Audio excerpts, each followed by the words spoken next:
এই ছেলেরা এবং যারা দায়িত্বশীল আছেন তারা রেডি, প্রস্তুত হন, আমার দিকে দেখবেন।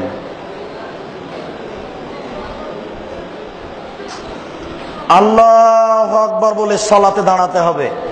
হাত দুটি এইভাবে উঠবে। আল্লাহু আকবার বলার পূর্বে দুটি কথা। পেশাব পায়খানার প্রয়োজন থাকলে সেরে আসুন। পেশাব পায়খানার পরে পানি দিয়ে পবিত্রতা অর্জন করুন। পানি না থাকলে ঢেল বা টিস্যু পেপার, আগে ঢেল টিস্যু পেপার পরে পানি, এ কথা মিথ্যে। আগে ঢেল টিস্যু পেপার পরে পানি, এ কথা মিথ্যে। পানি নেই, ঢেল টিস্যু পেপার দিয়ে পবিত্রতা অর্জন করতে হবে, এ কথাই ঠিক। ঢেল টিস্যু পেপার নিয়ে 40 কদম হাঁটা নোংরামি। পায়ের উপরে পা উঠানো এবং খক খক করে কাশা, এটা একটা হায়া লজ্জা না থাকার প্রমাণ। সাথে সাথে আপনি এখনই বললেন যে হাঁটুর উপরে কাপড় উঠলে ফরজ তরক হয়, তো আপনি ঢেল নিয়ে 40 কদম হাঁটেন কি করে? আর আপনি যে 40 কদম হাঁটেন, তো আপনার স্ত্রী 40 কদম হাঁটে কিনা ঢেল নিয়ে? ধর্মকে পাগল পেয়েছেন? ধর্ম কি পাগল কিছু? धर्म की राजशाही चांपानेर हवाई लड्डू, दोनों हाथ में लड्डू है, जो चाहे उसको खा ले, जो चाहे उसको छोड़ दे। जी ना, धर्म एकजन मानुषेर कथा दिए चले जार नाम मोहम्मद सल्लल्लाहु अलैहि वसल्लम। पृथिवीर कोनो मानुषेर 5 पैसा दाम नहीं धर्मे। धर्म एकजन मानुषेर कथा दिए चले जार नाम मोहम्मद सल्लल्लाहु अलैहि वसल्लम। एक गिलास पानी पान करले 5टा विधान लागे। 1 डान हाथ, 2 बिस्मिल्लाह, 3 श्वास, 4 বসে, 5 পান শেষে আলহামদুলিল্লাহ। 1 গ্লাস পানি পান করলে 5টা বিধান লাগে। 1 ডান হাত, 2 বিসমিল্লাহ, 3 শ্বাস, 4 বসে, 5 পান শেষে আলহামদুলিল্লাহ। পীর সাহেবের দোহাই দিয়ে ধর্ম চলে না, বুজুর্গানের দিনের দোহাই দিয়ে ধর্ম চলে না, বড় হুজুরের দোহাই দিয়ে ধর্ম চলে না। ধর্ম হলো নগদ, ধর্ম হলো নগদ, বাস্তব। 1 गिलास पानी पान करले कयटा विधान लागे? 5टा। मने थाकबे ना? এই মেয়েরা তোমাদের মনে থাকবে না? এই ছেলেরা তোমাদের মনে থাকবে না? 1 गिलास পানি পান করলে 5টা বিধান লাগে। তাহলে বোঝা যাচ্ছে ধর্ম কোনটাই অন্ধকারে চলে না। রাতের অন্ধকারে জিকির চলে না, পীর সাহেবের দোহাই দিয়ে ধর্ম চলে না, বুজুর্গানে দিনের দোহাই দিয়ে ধর্ম চলে না। ধর্ম নগদ। আল্লাহু আকবার বলে সালাত শুরু হবে। রেডি? 2 পায়ের মাঝে ফাঁকা থাকবে ওই পরিমাণ, যেই পরিমাণ শরীরের ভারসাম্য বজায় রাখতে লাগে। মোটা মানুষ আর একটু বেশি, চিকন মানুষ আর একটু কম। মহিলা বৈঠকে আমাদের শিক্ষিতা বোনেরা বলেছেন, মহিলা বৈঠকে আমাদের শিক্ষিতা বোনেরা বলেছেন, বুবু, চাঁপাইনবাবগঞ্জের ভাষায়, বুবু নামাজা যখন দাঁড়াবা বুবু, তখন 2 পায়ের গোড়ালিকে জমা করে রাখিও। যদি 2 পায়ের গোড়ালি জমা না করো বুবু, তাহলে লজ্জাস্থানের যোগাযোগ বুবু মাটির সাথে হবে, মাটি অভিশাপ করবে। বুবুর সব কথাই নাকি বুখারীতে আছে। একবারে নগদ মিথ্যা কথা, একবারে ডাহা মিথ্যা কথা। শাড়ি পরেই নামাজ হবে, ছায়া পেটিকোট পরেই নামাজ হবে।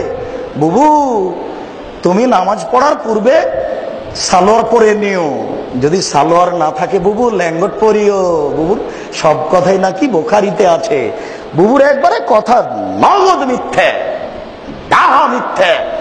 কিয়ামত পর্যন্ত বুবুর কথা সত্য হবে না। শুনেন, পুরুষ নারী তার শরীরের ভারসাম্য বজায় রেখে দাঁড়াবে। কথা বুঝাতে পারি না?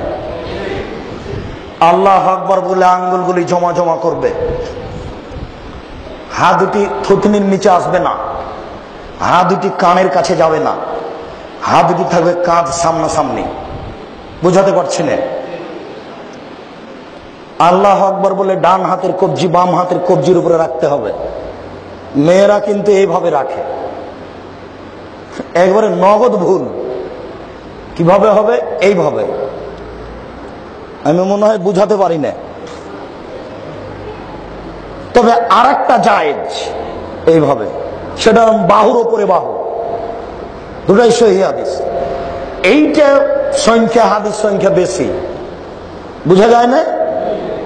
এরপর বুকের উপরে রাখেন। মহিলাদের বুকে, পুরুষদের নাভির নিচে, একবারে নগদ মিথ্যা কথা। সবারই বুকের ওপরে, নাভির নিচে বাঁধেন। তিনটি হাদিস আছে, তিনটি ঠিক নয়। বাঁধেন না বাঁধেন সে কথা আমি বলি না, আপনি বাঁধেন। আপনার বাঁধা আমি বন্ধ করতে আসিনি, আপনি বাঁধেন, বুকের ওপরে বাঁধেন। চারটি সহিহ হাদিস। নাভির নিচে বাঁধেন, তিনটি জয়ীফ হাদিস। পুরুষ নারী সবই সমান, সবাই বুকের উপরে বাঁধবে, সবাই নাভির নিচে বাঁধবে। নারী বুকে, পুরুষ নিচে, এই ভাগ কি করে হলো? একবারে নগদ মিথ্যে। বুকে হাত বেঁধে প্রথমে সুবহানাকাল্লাহুম্মা ওয়া বিহামদিকা ওয়া তাবারাকা ইসমুকা ওয়া তাআলা জাদ্দুকা লা ইলাহা গায়রুক চলবে। আল্লাহুম্মা বা'id বাইনি ওয়া বাইনা খাতায়ায়া কামা বা'আতা বাইনাল মাশরিক ওয়াল মাগরিব। আল্লাহুম্মা নাক্কিনি মিনাল খাতায়া কামা ইয়ানক্কা সাবুল আবিজু মিনাদ দানাস। আল্লাহুম্মা আগসিল খাতায়ায়া বিল মা'i ওয়াস সালজি ওয়াল বারাদ। খুব পাওয়ারফুল দোয়া, খুব গ্রহণীয় দোয়া। আল্লাহ, তুমি আমার পাপকে দূরত্ব রাখো, পূর্ব এবং পশ্চিমকে যত দূরত্বে রেখেছো। পূর্ব এবং পশ্চিম যেমন কোটি কোটি কিলোমিটার দূরে আছে, তুমি আমাকে আর আমার পাপকে অত দূরত্বে রাখো। আল্লাহুম্মা নাক্কিনি মিনাল খাতায়া, তুমি আমার পাপকে ধুয়ে পরিষ্কার করে দাও। যেমন ভাবে ঠান্ডা পানি দিয়ে, যেমন ভাবে বরফ দিয়ে, তুষার দিয়ে ময়লাকে, কাপড়কে ধুয়ে পরিষ্কার করা হয়। এই গুরুত্বপূর্ণ দোয়াটি পেশ করার পরে বলবেন আউযুবিল্লাহি মিনাশ শাইতানির রাজিম, মারদুদ বিতাড়িত শয়তান থেকে পরিত্রাণ চাচ্ছি। বিসমিল্লাহির রহমানির রহিম, পরম দাতা দয়ালুর নামে আরম্ভ করছি। আলহামদুলিল্লাহি রাব্বিল আলামিন, বিশ্বজগতের প্রতিপালকের প্রশংসা। আর রহমানির রহিম, তিনি হচ্ছেন পরম দাতা দয়ালু। মালিকে ইয়াউমিদ্দিন, তিনি হচ্ছেন বিচার দিনের মালিক। ইয়াকা না'বুদু, একমাত্র তোমার ইবাদত করি। ওয়া ইয়াকা নাস্তাঈন, একমাত্র তোমার নিকটে সাহায্য চাই। ইহদিনাস সিরাতাল মুস্তাকিম, তুমি আমাকে সোজা সঠিক পথ দেখাও। সিরাতাল লাযিনা আন'আমতা আলাইহিম, ওই পথ তুমি দেখাবে যেই পথকে তুমি ভালোবেসেছো, ওদের পথ তুমি দেখাবে। যাদেরকে তুমি ভালোবেসেছো ওদের পথ দেখায় না, যাদের প্রতি তুমি অসন্তুষ্ট। আমিন। দীর্ঘ সময় ধরে তোমার দরবারে যে প্রার্থনা করলাম, এটা তুমি কবুল করো। 8টি সহিহ হাদিস জোরে আর 1টি জয়ীফ হাদিস। চুপের কোনো প্রমাণ নেই। এরপর আপনি বলেন বিসমিল্লাহির রহমানির রহিম, পরম দাতা দয়ালুর নামে আরম্ভ করছি। যে কোনো সূরা, কুল হুয়াল্লাহু আহাদ। হে নবী, আপনি বলুন আল্লাহ একক, আল্লাহুস সামাদ, আল্লাহ নিরপেক্ষ মুখাপেক্ষীহীন। লাম ইয়ালিদ, তিনি কাউকে জন্ম দেননি। ওয়া লাম ইউলাদ, তিনি কারো থেকে জন্ম নেননি। ওয়া লাম ইয়াকুল লাহু কুফুয়ান আহাদ, তার সমকক্ষ কেউ নেই। আল্লাহু আকবার। হাত এই পর্যন্ত উঠিয়ে ছেড়ে, খুলে এই পর্যন্ত উঠিয়ে, ওইভাবে উঠিয়ে ছেড়ে দেন, দিয়ে রুকুতে যান। রুকুতে যাওয়ার পূর্বে কয়েকটি কথা। হাত দুটি রডের মতো সোজা হয়ে থাকবে, আঙ্গুল খোলা খোলা থাকবে, আঙ্গুল দিয়ে হাঁটুকে চেপে ধরে থাকবেন। পিঠের লম্বা হাতটা রডের মতো সোজা থাকবে। মেয়েরা যখন রুকু করে তখন পিঠটা এরকম বাঁকা হয়ে থাকে, উটের মতো, উটের কুজের মতো উঁচু হয়ে থাকে। এরকম চলবে না, এতে নামাজ হবে না। একবারে সোজা রডের মতো থাকবে, মাথা উঁচুও হবে না, মাথা নিচুও হবে না। এই দেখেন, আল্লাহু আকবার। সবাই তো দেখতে পাবেন না, দাঁড়ালে তো সবাই দেখতে পাবেন না। আচ্ছা, শুকরিয়া, জাযাকুমুল্লাহ খায়র। আপনাদের আবেগকে আমি স্বাগতম জানাই। শুকরিয়া, জাযাকুমুল্লাহ খায়র। একবারে পিঠের লম্বা হাতটা একবারে, চুপ। পিঠের লম্বা হাতটা একবারে সোজা হবে, মাথা উঁচুও হবে না, মাথা নিচুও হবে না, একটু 19 বিশালে রুকু হবে না। এরপর আপনি বলেন সুবহানা রাব্বিয়াল আযীম, উঁচু আল্লাহর পবিত্রতা বর্ণনা করি যতবার ইচ্ছে। সুবহানাকা আল্লাহুম্মা রাব্বানা ওয়া বিহামদিকা আল্লাহুম্মা আগফিরলি, প্রশংসা সহকারে তোমার পবিত্রতা বর্ণনা করি, তুমি আমাকে ক্ষমা করো যতবার ইচ্ছে। আরো দোয়া। এবার সিজদায় চলেন। 7 হাড়ের উপরে সিজদা করতে হবে। নাক কপাল 1, 2 হাত 3, 2 হাঁটু 5, 2 পায়ের বৃদ্ধাঙ্গুল 7। আবার শোনেন, নাক আগে যাবে কি কপাল আগে যাবে এই কথা নয়, নাক কপাল একসাথে লেগে থাকবে। যদি কপাল লেগে আছে নাক নেই, সিজদা হবে না। যদি নাক লেগে আছে কপাল নেই, তাহলে সিজদা হবে না। নাক কপাল 1, 2 হাত 3, 2 হাঁটু 5, 2 পায়ের বৃদ্ধাঙ্গুল 7। বৃদ্ধাঙ্গুল যদি মাটি থেকে উঠে যায় তাহলে সিজদা হবে না।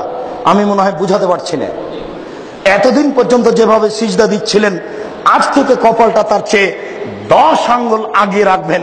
পিঠের লম্বা হাতটা যেন একবারে সোজা হয়ে থাকে, কোনয় দুটি এভাবে উঠে রাখবেন। বুকের নিচ দিয়ে যেন ছাগলের বাচ্চা পার হতে পারে। ওই যে চাঁপাইনবাবগঞ্জের শিক্ষিতা বুদ্ধিমতী মহিলা বলেছে, বুবু যখন সিজদা করতে যাবা বুবু, হাতি যেমন মাটিতে পড়ে যায় তেমন মাটিতে পড়ে গিয়ে বুককে উরুর সাথে লাগিয়ে আঁটো সাঁটো হয়ে সিজদা করিও বুবু। যদি বুককে উরু থেকে পৃথক রাখো বুবু, তাহলে স্তন ঝুলন্ত থাকবে বুবু, পর্দার ব্যাঘাত ঘটবে বুবুর। সব কথাই নাকি বুখারীতে আছে, একবারে নগদ মিথ্যে। পুরুষ নারী একই ব্যাপার, যেন ছাগলের বাচ্চা পার হতে পারে বুকের নিচ দিয়ে। সুবহান রাব্বিয়াল আলা যতবার ইচ্ছে উঠে আসেন, আল্লাহুম্মা গফিরলি ওয়ারহামনি ওয়াহদিনি ওয়াফিনি ওয়ারজিকনি। আবার যান, উঠে আসেন, এই এক রেখাত আর এক রেখাত। এবার যদি আত্তাহিয়াতের বৈঠক হয়, বাম হাতটা হাঁটুর উপরে রাখেন, বাম পায়ের পাতার উপরে বসেন, ডান পা দাঁড় করে রাখেন। আর যদি সালামের বৈঠক হয়, তাহলে বাম পাটা ডান দিকে বের করে দেন, আর পিছন নিতম্ব মাটির উপরে রাখেন। বাম হাতের আঙ্গুল এইভাবে জমা জমা করে রাখেন, ডান হাতের কনিষ্ঠ আঙ্গুল দুটি জমা করেন। এরপর 3 নম্বর আঙ্গুলের নখের উপরে বৃদ্ধাঙ্গুলের পেট রাখেন। রাখেন তো দেখি আপনারা।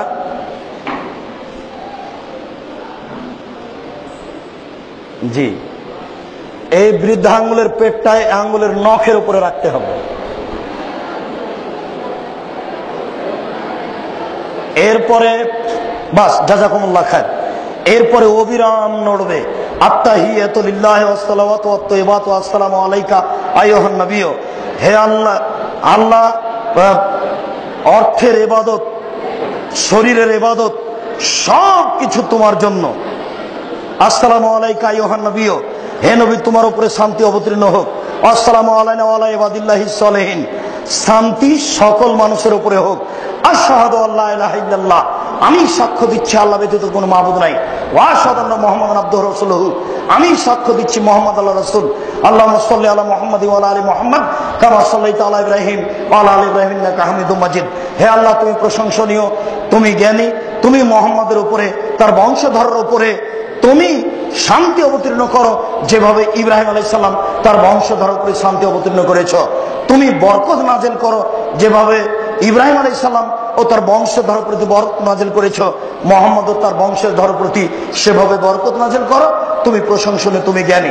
এরপরে দুআয়ে মাসুরা, আল্লাহুম্মা ইন্নী যালামতু নাফসি যুলমান কাসীরা, হে আল্লাহ জীবনে খুব পাপ করেছি, ফাগফিরলি, তুমি আমার ক্ষমা করো। মাগফিরাতুম মিন ইনদিক, ক্ষমা তোমার পক্ষ থেকে হয়ে থাকে। ওয়ারহামনি ইন্নাকা আনতাল গাফুরুর রহিম, তুমি দয়া করো, তুমি ক্ষমা করো। তুমি যদি দয়া না করো, তুমি যদি ক্ষমা না করো, তাহলে কে দয়া করবে, কে ক্ষমা করবে? আল্লাহ মিন আউযু বিকা মিন আযাবি জাহান্নাম, তোমার কাছে আমি জাহান্নামের শাস্তি থেকে বাঁচতে চাই। ওয়াউযু বিকা মিন আযাবিল কবর, আমি তোমার নিকটে কবরের শাস্তি থেকে বাঁচতে চাই। ওয়াউযু বিকা মিন ফিতনাতিল মাসিহিদ দাজ্জাল, তোমার কাছে আমি দাজ্জালের বিপদ থেকে বাঁচতে চাই। আল্লাহ মিন আউযু বিকা মিনাল মাসাম ওয়াল মাগরাম, তোমার কাছে বড় পাপ এবং কর্জ থেকে বাঁচতে চাই। ওয়াউযু বিকা মিনাল মাহইয়া ওয়াল মামাত, ইহকাল এবং পরকালের বিপদ থেকে বাঁচতে চাই। একটু এক আত্তাহিয়াত, 2 দুরুদ, 3 দুআয়ে মাসুরা, 4 সালাম ফিরার পূর্বে একটু বলে নেবেন রব্বির হামহুমা কামা রাব্বায়ানি সাগীরা। হে আমার প্রতিপালক, তুমি আমার বাপ মাকে দেখো, বাল্য অবস্থায় আমাকে যেভাবে দেখেছিল। এই 4টা ভুলবেন না, অন্তত এই পর্যন্ত। তারপরে পারলে রব্বানা আতিনা ফিদ দুনিয়া হাসানাতাও ওয়া ফিল আখিরাতি হাসানাতাও ওয়া কিনা আযাবান্নার, অবিরাম আঙ্গুল নড়তে থাকবে। আসসালামু আলাইকুম রাহমাতুল্লাহ, আসসালামু আলাইকুম রাহমাতুল্লাহ, আল্লাহু আকবার, আস্তাগফিরুল্লাহ, আস্তাগফিরুল্লাহ। আর অনেক, অন্তত আয়াতুল কুরসি। আল্লাহ রাসূল বলেছেন, একটা মানুষ যদি ফরজ সালাতের পর আয়াতুল কুরসি পড়ে, জান্নাতে চলে গেছে।